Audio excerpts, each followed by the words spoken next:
الحمد لله نحمده ونستعينه ونستغفره ونعوذ بالله من شرور أنفسنا ومن سيئات أعمالنا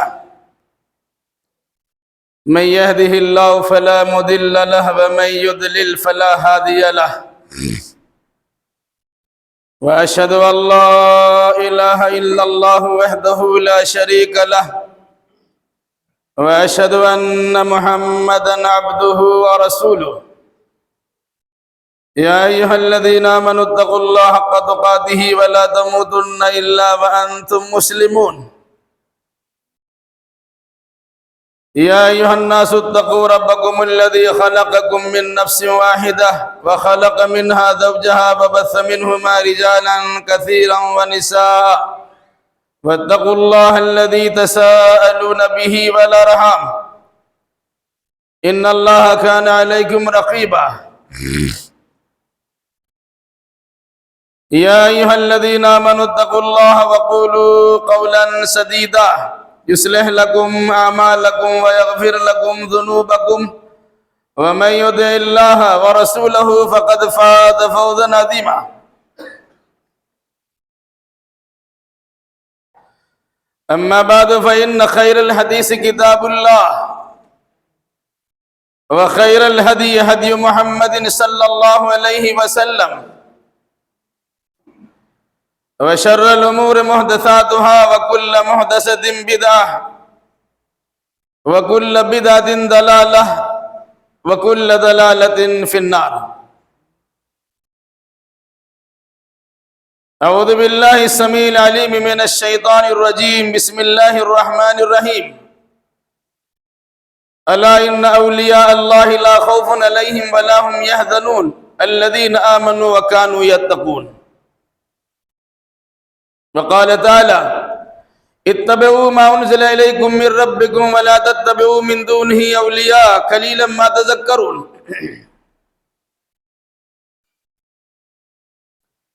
سبحانك لا علم لنا إلا ما علمتنا إنك أنت العليم الحكيم رب اشرح لي صدري ويسر لي أمري واحلل عقدة من لساني يفقهوا قولي رب زدني علما ساری تعریف سارے جہان کے پالنہار ممد و مددگار اللہ وحدہ لا شریک احکم الحاکمین کے لیے اور درود و سلام نازل ہو جملہ انبیاء کرام علیہم السلام پر خصوصاً احمد مجتبیٰ محمد مصطفیٰ صلی اللہ علیہ وسلم پر اللہم صلی علی محمد وعلی آل محمد کما صلیت علی ابراہیم وعلی آل ابراہیم انکا حمید مجید اللہم بارک علی محمد وعلی آل محمد کما بارکت علی ابراہیم وعلی آل ابراہیم انکا حمید مجید بزرگوں، نوجوان ساتھیوں، پردہ نشی ماں اور بہنوں،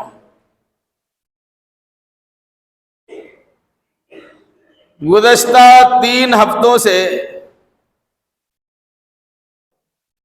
اولیاء الرحمن اللہ کے ولیوں سے متعلق کتاب و سنت قرآن و حدیث کی روشنی میں بہت ساری باتیں سنتے آپ چلے آ رہے ہیں انشاءاللہ الرحمن اسی سلسلے کی آخری کڑی آج اس خطبے میں آپ کے سامنے رکھی جائے گی یہ آپ کو معلوم ہے اسلامی یا عربی سال کا چوتھا مہینہ جنہیں ربیع الثانی یا ربیع الآخر کے نام سے جانا جاتا ہے بہت سے بھائیوں اور بہنوں کے یہاں یہ مہینہ مشہور ہے 11ویں کا مہینہ کچھ لوگ اس مہینے کو بڑے پیر صاحب کا مہینہ کہتے ہیں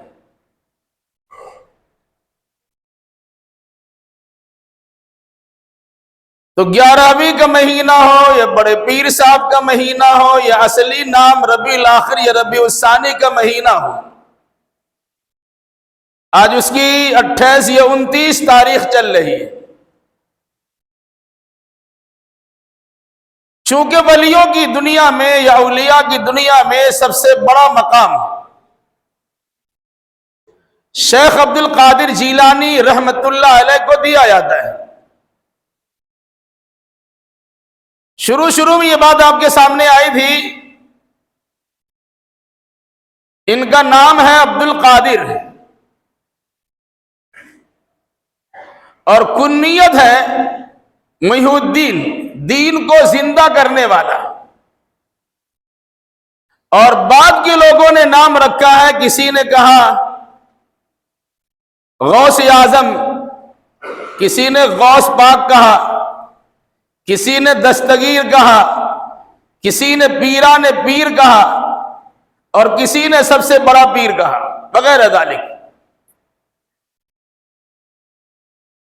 ان کا اصلی نام عبد القادر، اسی مناسبت سے جو سلسلہ چلتا ہے تصوف کا، عام طور سے جس طرح 4 امام کے نام مشہور ہے اور اسے مذہب کی بنیاد پر چاروں امام کے نام سے لوگ جانتے بھی ہیں، بہت سے لوگ کا حال یہ 4 خلیفہ کا نام انہیں پتا نہیں ہے، لیکن 4 اماموں کا پتا ہے۔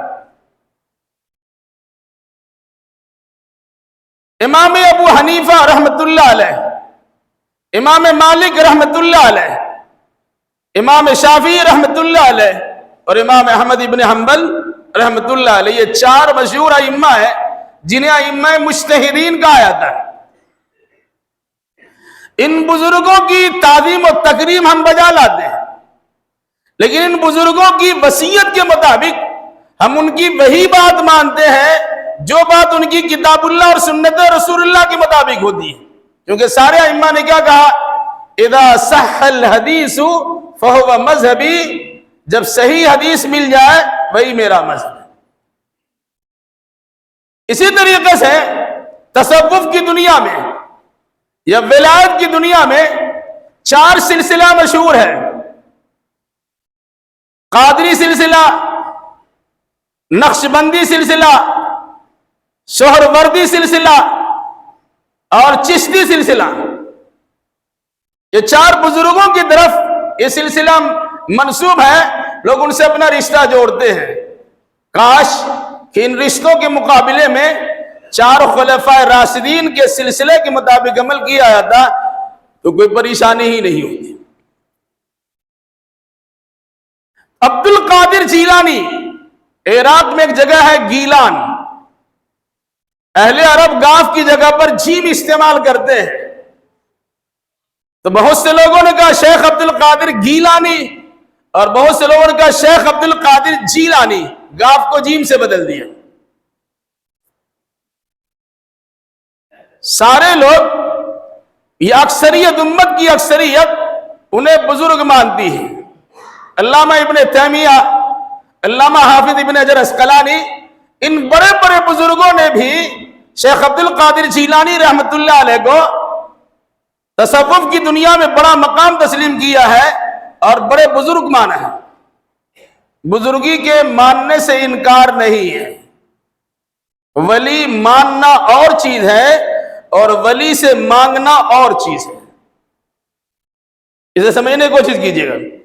حدیثیں آپ کو سامنے سنائی کے رکھی گئی تھی، یہ قرآنی آیت کی روشنی میں عقیدہ آپ کے سامنے رکھا گیا تھا، جو اللہ کے ولی ہوتے ہیں انہیں خوف بھی نہیں ہوگا، وہ غمگین بھی نہیں ہوں گے، لیکن اللہ کا ولی ہونے کے لیے 2 چیزیں شرط ہے، ان کا ایماندار ہونا شرط ہے اور ان کا متقی و پرہیزگار ہونا شرط ہے۔ الذین آمنوا وکانوا یتقون، اللہ کے ولی وہ ہوتے ہیں جو ایمان والے بھی ہوتے ہیں اور متقی و پرہیزگار بھی ہوتے ہیں۔ تو اولیاء کی فضیلت قرآن مقدس سے ثابت ہے، یہ بات بھی آپ کے سامنے آ چکی ہے۔ ہر مومن اللہ کا ولی ہے اور ہر مومن کا ولی اللہ ہے۔ جو انسان اپنی ولایت میں، ایمان و عمل میں جتنا بلند و بالا ہوگا وہ انسان اتنا بڑا اللہ تبارک و تعالیٰ کا ولی ہوگا. اور یہ بات بھی آپ کے سامنے آ چکی ہے کہ من عاد لی ولیا فقد آذنتہ بالحرب. جو انسان میرے کسی بھی ولی سے دشمنی رکھے گا میں اسے اعلان جنگ کرتا ہوں. ولی سے دشمنی تو بعد کی بات ہے، مجھ سے لڑنے کے لیے تیار ہو جا. یہ حدیث قدسی کے طور پر اللہ کے نبی صلی اللہ علیہ وسلم نے بیان کیا کہ اللہ کا فرمان ہے. اس لیے ولیوں کی ولایت سے انکار آپ نہیں کر سکتے، لیکن ولیوں کی ولایت کا مقصد یہ ہرگز نہیں ہے کہ صرف ان کا نام لیا جائے اور ان کا کام نہ کیا جائے. ایک عجیب بات آپ کو بتلاؤں، انسان تعجب بھی کرے گا. انسان نبیوں کو سب سے بڑا مقام دیتا ہے، نبیوں کی حدیث کا انکار نہیں کرتا، ان کے خلاف نظریہ اور عقیدہ بناتا نہیں ہے. انسان کی عملی کوتاہی ہوتی ہے. سنت کے مطابق عمل کرنا چاہیے، حدیث و قرآن کے مطابق عمل کرنا چاہیے، سب مانتا ہے، لیکن ماننے کے ساتھ ساتھ عمل کرنے کے لیے تیار نہیں. ہم ہو گیا پورے دور سے پرفیکٹ کوئی آدمی عمل کرنے والا آج کے دور میں مشکل ہی سے ملے گا. اللہ تعالی ہم سبوں کو صحیح عمل کی توفیق عطا فرمائے. لیکن کبھی آپ نے ایسا سنا نہیں ہوگا ایک انسان کو سب سے بڑا درجہ دیتے ہیں، کائنات میں سب سے بڑا ولی مانتے ہیں، اولیاء کی جماعت میں صف اول منہ رکھتے ہیں، ان کی تعریف میں آسمان و زمین کے قلابے ملا دیتے ہیں. لیکن آپ کا نظریہ ان کے خلاف ہے، آپ کا عقیدہ ان کے خلاف ہے، آپ کے معمولات زندگی اس کے خلاف ہے، اور آپ کا عمل طرز زندگی ان کے خلاف ہے. کبھی نہیں سنا ہوگا. مگر شیخ عبد القادر جیلانی رحمۃ اللہ علیہ ایک ایسا بزرگ انسان ہے کہ انہیں مانتے لوگ ضرور ہیں لیکن ان کے مطابق عمل کرنے کے لیے تیار نہیں. اس پر میری چھوٹی سی کتاب ہے، ارشادات پیران پیر، یا ارشادات شیخ عبد القادر جیلانی. شیخ عبد القادر جیلانی کی ہمارے پاس ہماری لائبریری میں 3 کتابیں موجود ہیں، غنیۃ الطالبین، الفتح الربانی اور فتوح الغیب. یہ 3 کتاب میرے پاس موجود ہیں. ان 3 کتابوں کے حوالے سے چند اقتباسات کوٹیشن ہم نے نقل کیا ہے. اس سے اندازہ ہوتا ہے کہ لوگ شیخ صاحب کو بڑا تو مانتے ہیں لیکن ان کی بات سے ماننے کے بجائے ان کی بات سے انکار بھی کرتے ہیں، اعتراض بھی کرتے ہیں. اور افسوس یہ ہے جس عمل کے کرنے کے بعد وہ سب سے بڑے ولی بنے ہیں، آج کے دور میں اس عمل کرنے والے انسان کو وہابی، لوہابی، کافر، گستاخ رسول، گستاخ اولیاء اور جہنمی تک کہہ دیا جاتا ہے. یہ کہاں کا انصاف ہے؟ یا تو اس بزرگ کو بزرگ نہ مانیے یا اس بزرگ کے مطابق عقیدہ عمل تو درست کر لیجئے. ایک دو بات سن لیجئے آپ.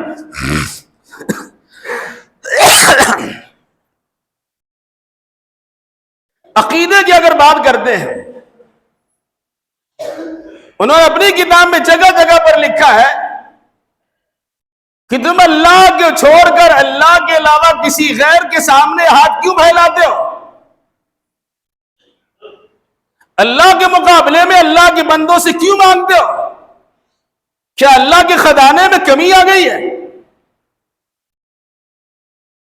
پھر قرآن مقدس کی کئی حدیثوں نے نقل کی ہے. ایک حدیث مان لیجیے آپ، اَمَّن يُجِيبُ الْمُضْطَرَّ إِذَا دَعَاهُ وَيَكْشِفُ السُّوءَ وَيَجْعَلُكُمْ خُلَفَاءَ الْأَرْضِ أَإِلَٰهٌ مَّعَ اللَّهِ قَلِيلًا مَّا تَذَكَّرُونَ. کیا فرمایا؟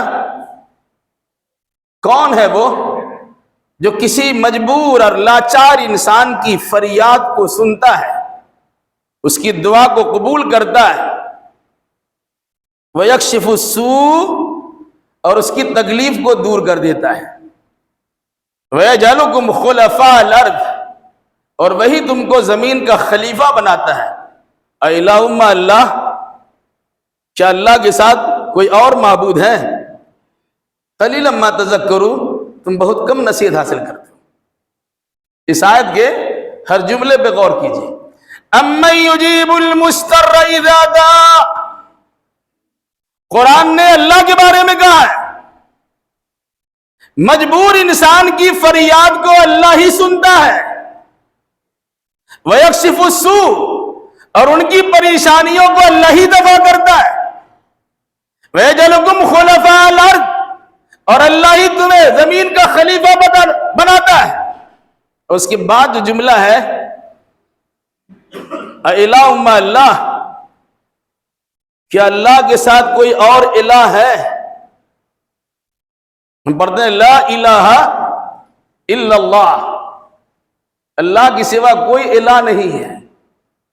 گویا کسی مجبور کی فریاد کو سننے والا، کسی مصیبت زدہ کی مصیبت کو دفع کرنے والا، روئے زمین پر خلافت ارضی عطا کرنے والا اگر کوئی ہے تو صرف اللہ تبارک و تعالی ہے، اور وہی الہ ہے۔ الہ مع اللہ، انسان جب کلمہ پڑھتا ہے تو سمجھتا ہے لا الہ الا اللہ، اللہ کے سوا عبادت کے لائق کوئی نہیں ہے۔ یہ معنی محدود ہے، لا الہ عبادت کے لائق صرف سمجھنا، یا پھر اس کی تفسیر کریں گے تو بات اس میں آ جائے گی کہ اللہ کے سوا عبادت کے لائق کوئی نہیں ہے۔ لا الہ، اللہ کے سوا الہ کوئی نہیں ہے۔ الہ کی جو تشریح کی ہے سورہ نمل کی آیت میں، اب ایک مرتبہ قرآن مقدس کو اپنے ہاتھ میں لیجئے اور 20واں سپارہ کا پہلا پیج کھولیے۔ کئی جگہ کہا الہ مع اللہ، الہ مع اللہ، الہ مع اللہ، کئی جگہ فرمایا۔ خشکی اور تری میں راستہ تمہیں کون دکھاتا ہے؟ کیا اللہ کے سوا کوئی اور الہ ہے؟ اس طرح کئی آیتوں میں اللہ نے لفظ الہ کا تذکرہ کر کے بتلایا ہے کہ الہ، اگر آپ کلمہ پڑھتے ہیں تو اللہ تبارک و تعالیٰ کے بارے میں عقیدہ رکھنا ہوگا، اور جو چیز اللہ کے بارے میں عقیدے کے طور پہ مانتے ہیں وہ اللہ کے علاوہ کسی غیر کے اندر تسلیم نہیں کر سکتے۔ بہرحال کیا فرمایا؟ مصیبت زدہ کی مصیبت کو سننا، اس کی فریاد کو سننا اور اس کی مصیبت کو دور کر دینا، یہ اللہ کا کام ہے۔ لیکن انسان جب کسی کی عقیدت میں غلو کرتا ہے، تعظیم و تکریم میں حد سے زیادہ تجاوز کر جاتا ہے، بارڈر کو کراس کر جاتا ہے، تو پھر وہ انسان عابد و معبود کے فرق کو مٹا دیتا ہے، خالق و مخلوق کی تمیز اور امتیاز کو ختم کر دیتا ہے، بندہ کی تعظیم و تکریم اس طرح بجا لاتا ہے کہ وہ اسے یا تو اللہ کے کا شریک کر دیتا ہے یا اللہ کے مقام منصب کو اسی بیٹھا دیتا ہے۔ جیسے آپ سنیں گے، بہت مشہور بات ہے، حضرت علی کیا ہے؟ مشکل کشا، مشکلوں کو دور کر دینے والا حضرت علی۔ حضرت علی سے پہلے مشکلیں تھی یا اس کو دور کرنے والا کوئی تھا کہ نہیں تھا؟ پھر حضرت علی مشکل گزا کیسے ہو گئے؟ پیران پیر شیخ عبد القادر جیلانی غوث اعظم، یہ سب سے بڑا مددگار، سب سے بڑا مددگار اللہ ہے۔ کون ہے؟ قرآن و حدیث کی اصطلاح میں سب سے بڑا مددگار اللہ ہے۔ جہاں انسان کی پہنچ نہیں، کسی مخلوقات کی پہنچ رہی ہے، وہ اللہ تبارک و تعالیٰ مدد کرتا ہے۔ تو غوث اعظم کہنا ہے، غوث الورا کہنا ہے، غوث الثقلین کہنا، یہ عقیدہ رکھنا ہی صحیح نہیں ہے، مگر صرف ہم نے اس بنیاد پر کہ ان کے ساتھ ہماری عقیدت ہے، یہ نام رکھنے میں کیا ہے، رکھ دیا، مگر ان کی عقیدے کے مطابق عمل کرنے کی باری آتی ہے تو نہ عقیدہ ہمارا ہے صحیح، نہ نماز ہماری صحیح، نہ وضو ہمارا صحیح، نہ نیت ہماری صحیح، نہ عمل ہمارے صحیح۔ جب غور کریں گے تو پتہ چلے گا۔ آپ اس مسجد میں نماز پڑھنے آتے ہیں، آپ سنتے ہیں اقامت ہوتی ہے، ایک گہری اقامت ہوتی ہے، دوسری مسجدوں میں 2 بار اقامت ہوتی ہے یا ایک گہری اقامت ہوتی ہے۔ یہ وہی طریقہ ہے جو اللہ کے نبی صلی اللہ علیہ وسلم کا طریقہ ہے، اور اسی طریقے کی رہنمائی شیخ عبد القادر جیلانی رحمۃ اللہ علیہ نے اپنی کتاب انیس طالب علم کی ہے۔ ایک گہری تکبیر کے وہ قائل ہے۔ آج اگر کوئی انسان ایک گہری تکبیر سنتا ہے، ایسی بھی تکبیر ہوتی ہے، ایسی بھی اقامت ہوتی ہے، کچھ لوگ تو بھاگ جاتے ہیں۔ اور آگے بڑھ جائیے، نماز کا طریقہ اگر آپ دیکھیں گے، وہ سب سے بڑا پیر ہوگا، بے نمازی تو نہیں ہوگا۔ کوئی انسان پیر ہو ہی نہیں سکتا، کوئی انسان بزرگ کہلانے کا حقدار ہو ہی نہیں سکتا اگر اس کی زندگی میں نماز نہ ہو۔ شیخ عبد القادر جیلانی رحمۃ اللہ علیہ نے نماز کے بارے میں جو فتویٰ دیا ہے، اس سے پہلے آپ کو سنا جا چکا ہے، اگر کوئی آدمی نماز نہیں پڑھتا ہے اسے 3 دن نماز پڑھنے کے لیے سمجھایا جائے گا۔ 3 دن گزر گیا، وہ نماز پڑھنا شروع کر دیا تو الحمدللہ، اور اگر سمجھانے بجھانے کے بعد بھی 3 دن گزر جائے اور نماز پڑھنا شروع نہ کرے تو ایسے انسان کو مرتد، دین سے پھرا ہوا سمجھ کر قتل کر دیا جائے گا۔ ایسے انسان کو قتل کر دیا جائے گا۔ اے ہمت! اور اسی پر بس نہیں ہے، ایسے انسان کی نماز جنازہ نہیں پڑھی جائے گی۔ کیوں؟ وہ کافر ہے، بے نمازی، سمجھانے بجھانے کے باوجود پڑھنے کے لیے تیار نہیں ہے۔ صحابہ کرام اور علماء محدثین کی نگاہ کے مطابق وہ انسان کافر ہو جاتا ہے، اس کی نماز جنازہ بھی نہیں پڑھی جائے گی، اسے مسلمانوں قبرستان میں دفن بھی نہیں کیا جائے گا، اور ان کا مال لوٹ لیا جائے گا، بیت المال میں داخل کر دیا جائے گا۔ کس کا فتویٰ ہے؟ شیخ عبد القادر جیلانی رحمۃ اللہ علیہ کا۔ اور آگے بڑھیے، پھر جب انسان نماز پڑھنا شروع کر دے تو کہ نماز کیسے پڑھا جائے گا؟ نماز پڑھنے کا طریقہ کار کیا ہوگا؟ اگر کسی مسجد میں پاؤں سے پاؤں سٹا کر، قدم سے قدم ملا کر، کندھے سے کندھا جٹا کر نماز پڑھی جاتی تو کہتے ہیں اس مسجد میں بہت زور زبردستی ہوتا ہے، دبا دیا جاتا ہے۔ یا جہری نماز میں ولضالین کہنے کے بعد زور سے آمین کہی جاتی تو بہت الٹی سیدھی باتیں لوگ اس سلسلے میں بناتے ہیں۔ یا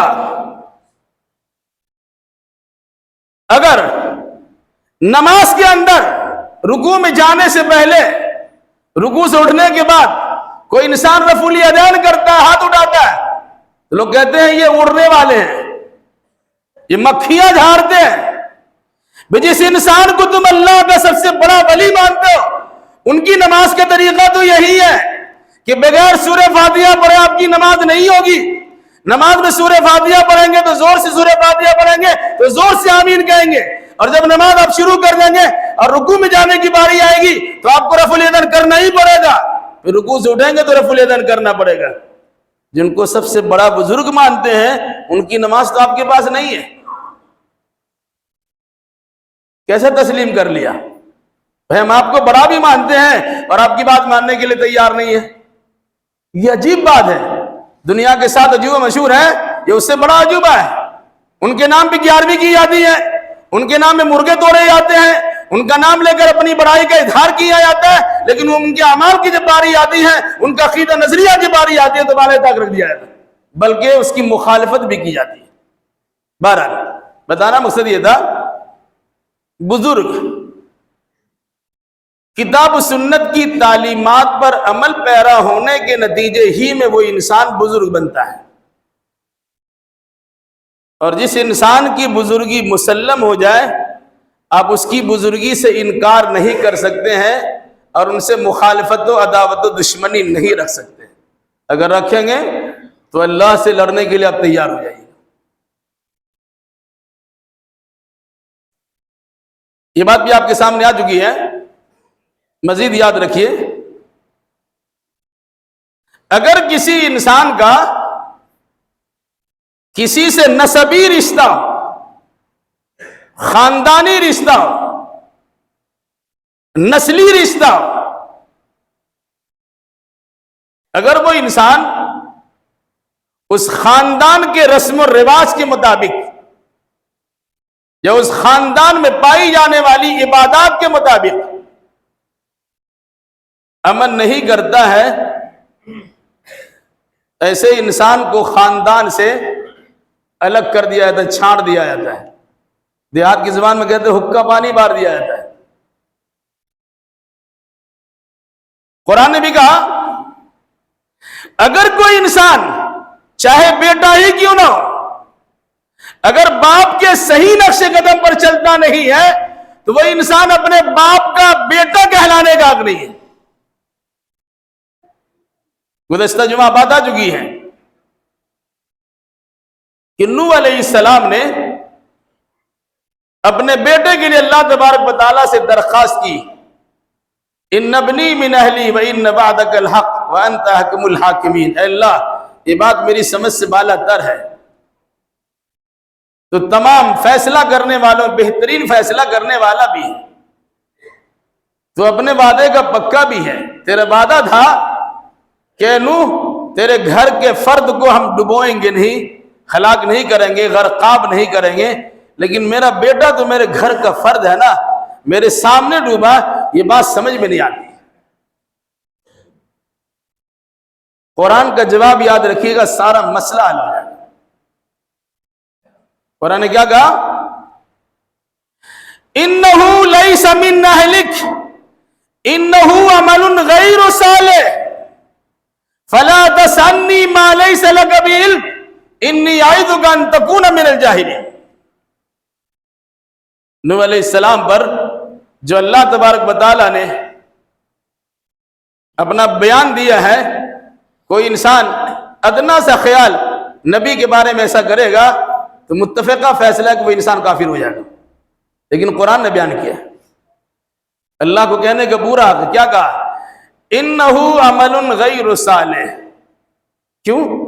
انہو لیس من اہلک انہو عمل غیر صالح، جو بیٹا آپ کے سامنے ڈوبا ہے، جسے آپ بیٹا کہتے ہیں، اللہ کہتا ہے یہ آپ کا بیٹا ہی نہیں ہے۔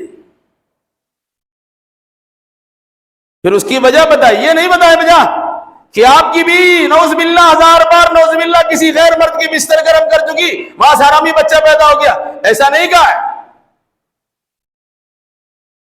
بیٹا کے بیٹا ہونے سے انکار کرنے کی جو وجہ بتلائی ہے، انہو عمل غیر صالح، ان کا عمل صحیح نہیں ہے۔ جس عمل کی آپ دعوت دیتے ہیں، جس عمل کے آپ پرچارک ہیں، جس عمل کا نمائندہ بن کے بھیجے گئے، اس عمل کے مطابق آپ کے بیٹے کا عمل نہیں ہے، اس لیے بیٹا کہلانے کا حق نہیں ہے۔ کبھی آپ نے غور کیا جب نبی کا بیٹا ہونے کے باوجود نبی کے طرز عمل کے نہ اپنانے کے نتیجے میں قرآنی فیصلہ کی روشنی میں وہ بیٹا ہونے سے خارج ہو جاتا ہے، تو کسی بزرگ انسان کی بزرگی کے تسلیم کرنے کے ساتھ ساتھ اگر ان کے مطابق صحیح عمل نہ کیا جائے تو ان کا سلسلہ بزرگی کیسے تسلیم کر لی جائے گا، اندازہ لگا لیجیے، فیصلہ آپ کر سکتے ہیں۔ بہرحال تو قرآن نے کیا کہا؟ انہو عمل غیر صالح، آپ کا بیٹا نہیں ہے، کیوں؟ اس لیے کہ ان کا اچھا عمل نہیں ہے۔ اور جو لوگ اچھا عمل نہیں کرتے ہیں وہی لوگ بزرگوں کی یاد رکھ کر سلسلہ جوڑ کر اپنی زندگی بڑی آبانی اور تابانی کے ساتھ گزارنا چاہتے ہیں، اور بے فکر ہو کے کہتے ہیں کہ مر جائیں گے تو کیا ہوا، قبر میں منکر نکیر بھی سوال کرنے کے لیے آئیں گے تو بڑے پیر صاحب انہیں ڈانٹ کے بھگا دیں گے۔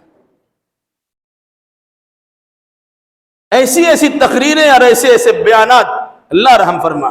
قبر کے حالات آپ نے جانا کہاں سے کہ منکر نکیر نے شیخ عبد القادر جیلانی رحمت اللہ علیہ کے کسی مرید کو سوال کیا، وہ کہا ہم کچھ نہیں جانتے، بڑے پیر صاحب سے پوچھ لو۔ یہ بتایا کس نے بھائی آپ کو کہ قبر میں داخل ہو گئے تھے، ایسی ایسی ٹی وی کیمرہ لگا دیا تھا، یا وہاں سے کچھ ریکارڈ ہو کے آپ کے پاس باتیں پہنچ رہی تھی، آیا کہاں سے آپ کے پاس؟ اس طرح کی باتیں۔ پھر اس کے بعد انسان عمل کرے نہ کرے، رشتہ ناتا جوڑ لے، سارے مسئلے حل ہو جاتے ہیں۔ اور یہی وجہ ہے کہ شاید کسی بزرگ کا وظیفہ نہیں پڑھا جاتا، لیکن شیخ عبد القادر جیلانی رحمت اللہ علیہ کے باضابطہ وظیفہ ہے۔ وہ صلاۃ الغوثیہ آپ نے دیکھا ہوگا، سنا ہوگا، مسجدوں میں آپ نے کبھی کبھی مشاہدہ کیا ہوگا، نمازوں سے فارغ ہونے کے بعد اس سمت میں گھوم کر کچھ پڑھتے ہیں۔ اس کی دو وجہ بتائی جاتی ہے، ایک دو ادھر ہی مدینہ ہے اور ادھر ہی عراق ہے، تصور میں اللہ کے نبی صلی اللہ علیہ وسلم کی قبر کو لایا جاتا اور آپ پہ درود و سلام کا نذرانہ پیش کیا جاتا.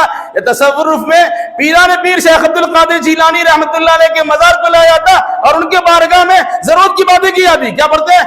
یا عبد القادر جیلانی شیئا للہ، اے عبد القادر جیلانی اللہ کے واسطے تھوڑی میری مدد کر دیجیے. جبکہ مسجدوں میں یہ کہا گیا وَأَنَّ الْمَسَاجِدَ لِلَّهِ فَلَا تَدْعُوا مَعَ اللَّهِ أَحَدًا، مسجدیں ساری کی ساری اللہ کی ہے، اللہ کے ساتھ کسی غیر کو مت پکارا کرو. لیکن افسوس کی بات یہ ہے کہ مسجد میں بھی آپ نے اللہ کی بندگی کی ہے، نماز آپ نے پڑھی ہے، قیام آپ نے کیا ہے، رکوع آپ نے کیا ہے، سجدہ آپ نے کیا ہے، قاعدہ آپ نے کیا ہے، سلام پڑھ کے نماز سے فارغ ہو گئے، ذکر و اذکار بھی آپ نے کیا، اور جب جانے لگے تو پھر غیر اللہ کو پکارنا شروع کر دیا. کہاں ہے بھئی ایاک نعبد و ایاک نستعین؟ اے اللہ ہم تیری ہی عبادت کرتے، تجھی سے مدد مانگتے ہیں. ابھی آپ نے دہرایا اور بار بار دہرایا اور فوراً اس کا انکار کرتے ہیں. بزرگوں کی بزرگی تسلیم کیجئے، ان سے رشتہ ناتا ضرور جوڑیے، ان سے عداوت و دشمنی مت رکھیے، بلکہ ان کے طریقے کے مطابق عمل کرنے کی کوشش کیجئے. ایک چیز اور بتا دیں، یہ بات بھی کئی بار آپ کے سامنے آ چکی ہے.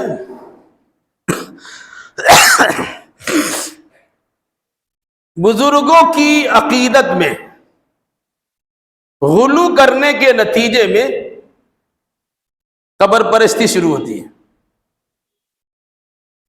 اور قبر پرستی میں غلو کرنے کے نتیجے میں بت پرستی کا آغاز ہوتا ہے. یہ بات بڑی تلخ معلوم ہو سکتی ہے، لیکن ٹھیس پہنچانا ہمارا مقصد نہیں ہے، صرف نظریہ اور عقیدہ سمجھانا مقصد ہے. کیوں؟ قرآن کے 29ویں سپارہ میں سورہ نوح ہے، اس میں 5 بزرگوں کا نام ہے: ود، سوا، یغوث، یعوق، نصر. یہ کیا ہے؟ بخاری شریف حدیث کی سب سے صحیح ترین کتاب، عبداللہ ابن عباس سب سے بڑے مفسر قرآن، اس مفسر قرآن نے اس آیت کی تشریح میں لکھا ہے اسماء رجال صالحین من قوم نوح. یہ 5 جو نام ہیں یہ نوح علیہ السلام کے قوم کے 5 بزرگوں کے نام ہیں. جب ان کی وفات ہو گئی اوحى الشیطان الی اولیائہم ان انسبوا لها نسبا، تو شیطان نے ان کے ماننے والوں کے دل و دماغ میں یہ بات رچا بسا دی بھئی یہ چلے جائیں گے، یادگار کچھ قائم کر دو. چنانچہ ان کی قبر پر یادگار قبے لگائے گئے، گنبد لگائے گئے. کبھی ان کی عبادت و بندگی نہیں کی گئی. ایک دور گزر گیا، پھر اس کے بعد شیطان نے کہا ارے یہی تو تمہارا سب کچھ تھے، یہی تمہارے مشکل کشا ہے، یہی تمہاری حاجت روا ہے، یہی تمہاری پریشانی دور کرنے والے ہیں. پھر اس کے بعد لوگ ان کی پوجا کر دی. پہلے تو قبہ گنبد بنایا، پھر بعد میں ان کا مجسمہ ہی بنا دیا. آج مسلمانوں کے یہاں باضابطہ بزرگوں کا مجسمہ نہیں ہے، لیکن آپ انکار نہیں کر سکتے ہیں کہ ایسے خانقاہوں میں ان بزرگوں کی تصویر نہیں ہے. انکار نہیں کر سکتے ہیں. باضابطہ ان بزرگوں کے تصاویر تیار ہو گئے. اور بعض گھروں میں آپ نے دیکھا ہوگا کہ جہاں قرآن رکھا جاتا وہی چھوٹی سی کوٹری الماری نما بنائی جاتی ہے، اس میں پردے بھی رکھے جاتے ہیں، کہیں کسی مزار کی شکل ہوتی ہے، کہیں کسی بزرگ کی تصویر ہوتی ہے، اور صبح شام اس میں اگر بتی موم بتی دکھائی جاتی، اور پھر اس کے بعد پرمیشن لے کے وہاں سے نکلنے کی کوشش بھی ہوتی ہے. یہ کیا ہے بھائی؟ گزشتہ زمانے کی طرح ان بزرگوں کا مجسمہ بنا کر پوجنا شروع تو نہیں کیا، لیکن گھر میں بزرگوں کی تصویریں ضرور ہیں، اور پھر ان کے سامنے اس قسم کی حرکتیں ہوتی ہیں. بھائی یہ بزرگ نے، ان بزرگوں نے ان شرکیہ اور کفریہ عقیدوں سے منع کیا ہے، آپ ان کو بزرگ مانتے ہیں اور انہی کو اللہ کے ساتھ شریک کرتے ہیں. اور کیوں نہ ہو، فتح مکہ کے موقع پر رسول اکرم صلی اللہ علیہ وسلم نے خانہ کعبہ سے 360 بتوں کو ہٹایا تھا. آپ کو پتا ہے اس میں حضرت ابراہیم اور حضرت اسماعیل کا بھی مجسمہ تھا. وہ دنیا میں سب سے بڑا موحد اعظم کہا جاتا ہے تو ابراہیم علیہ السلام کو، ابراہیم خلیل اللہ توحید کے سب سے بڑا داعی ہے، لیکن ان کے چلے جانے کے بعد لوگوں نے ان کا بھی مجسمہ بنا لیا، اور اللہ کے نبی صلی اللہ علیہ وسلم نے ان کی بڑائی کو تسلیم کرنے کے باوجود فتح مکہ کے موقع پر ان کے مجسموں کو بھی ہٹا دیا، یہ بھی چلے گئے۔ بہت بڑی بات ہے۔ آج کے دور میں ان بزرگوں کی تصاویر بھی ہیں، اور کہیں کہ بڑا خوشنما انداز میں ایسی تصویر بنا کے رکھ دیا کہ آپ دیکھتے ہی رہ جائیں، کہ گرین کپڑا پہنا ہوا ہے، کوئی اور کپڑا پہنا ہوا ہے، اور پھر اس کے بعد داڑھی اس کی سفید لگی ہوئی ہے، سر پہ پگڑی بدی ہوئی ہے، ایسا لگتا ہے کہ دیکھنے میں لگتا ہے واقعی اللہ کے بزرگ ابھی یہاں موجود ہیں۔ تو جن عقیدہ و نظریہ کو ان بزرگوں نے اسلام کے خلاف پا کر اس کی تردید کی ہٹایا، افسوس یہ ہے ان بزرگوں کی بزرگی تسلیم کرنے کے ساتھ ساتھ انہی عقیدہ و نظریہ کو ہم انہی پہ برت رہے ہوتے، ہمیں اس سے اجتناب کرنا چاہیے۔ یاد رکھیے گا، اللہ کے ولیوں کی ولایت تسلیم کرنا ہمارا آپ کا کام ہے۔ اگر کوئی انسان یہ سوچتا ہے یہ اہل حدیث حضرات اللہ کے ولیوں کو نہیں مانتے ہیں تو غلط سمجھتے ہیں۔ ہم اللہ کے ولیوں کو اللہ کا ولی مانتے ہیں، اللہ نہیں مانتے ہیں، اللہ کا بندہ مانتے ہیں، ورنہ کیا ہوگا؟ افاسب الذین کفروا ویتخذوا عبادی من دونی اولیاء انا اعتدنا جہنم للکافرین نزلا قل هل ننبئکم بالاخسرین اعمالا الذین ضل سعیهم فی الحیاۃ الدنیا وهم یحسبون انهم یحسنون صنعا۔ اور یہ سورہ کہف کا آخری رکوع پڑھ جائیے کہ ان کافروں نے میرے مقابلے میں میرے بندوں کو اپنا ولیوں کا ارساز بنا لیا ہے، کہ یہ لوگ میرے بندوں کو میرے مقابلے میں اپنا ولیوں کا ارساز بنا لیں گے۔ سنیے، اگر کوئی انسان ایسا عقیدہ رکھے گا وہ جہنمی ہے۔ ان اعتدنا جہنم للکافرین نزلا، ان کو کفری عقیدہ ہے، ان کا ٹھکانہ جہنم ہے۔ تو بزرگوں سے رشتہ جوڑیے، لیکن بزرگوں سے رشتہ جوڑنے کا معنی کیا ہے؟ جس بنیاد پر وہ بزرگ بنائے گئے ہیں ہمیں انہی بنیاد کو پکڑنا چاہیے۔ کسی ولی نے اللہ کی بندگی سے روکا نہیں ہے۔ یہ الگ سی بات ہے کہ آج کے دور میں ولیوں کے نام پر، ولایت کے نام پر اپنی دکانداری چمکائی جاتی ہے۔ ولیوں کو تو اللہ کی مسجدوں میں جانا چاہیے، والا کٹیا اور خانقاہیں بنا کر لوگ اپنی طرف بلاتے ہیں۔ اسلام اس کا نام نہیں ہے۔ اللہ کے نبی صلی اللہ علیہ وسلم تو اخیر وقت نماز کے لیے آنے کی کوشش کیا، اب ولی بھی اپنے آپ کو کہتے ہیں اور ایک وقت کی نماز بھی نہیں پڑھتے۔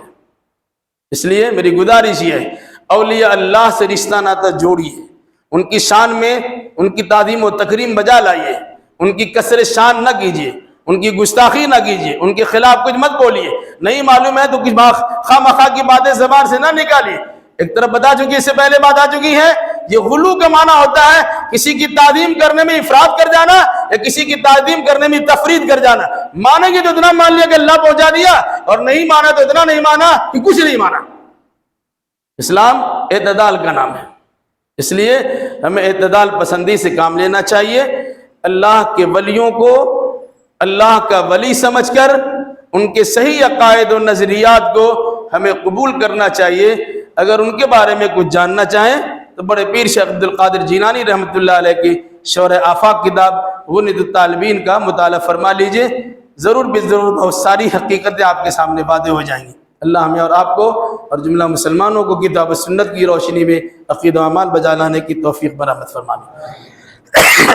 اے اللہ، جو بیمار ہیں انہیں شفاء کامل و عاجل عطا فرما دے، جو مقروض ہیں انہیں قرضہ ادا کرنے کی سہولیات فراہم کر دے، جو ماخوذ و گرفتار ان کے لیے رہائی کا اسباب پیدا کر دے، جو دینی دنیاوی اعتبار سے پریشان ان کی جملہ پریشانی کو دور فرما دے، جن جن لوگوں نے دعا کی درخواست کی الہی ان کی جائز مراد کو پوری فرما دے، ان کے مریضوں کو شفاء کلی اور کامل عطا فرما دے، جو لوگ اپنے لیے بہن بیٹیوں کے رشتوں کے لیے پریشان الہی انہیں مناسب رشتہ عطا فرما کر ان کی پریشانی کو دور فرما دے۔ اقول قولی ھذا واستغفر اللہ لی ولکم ولسائر المسلمین، وآخر دعوانا الحمد للہ رب العالمین۔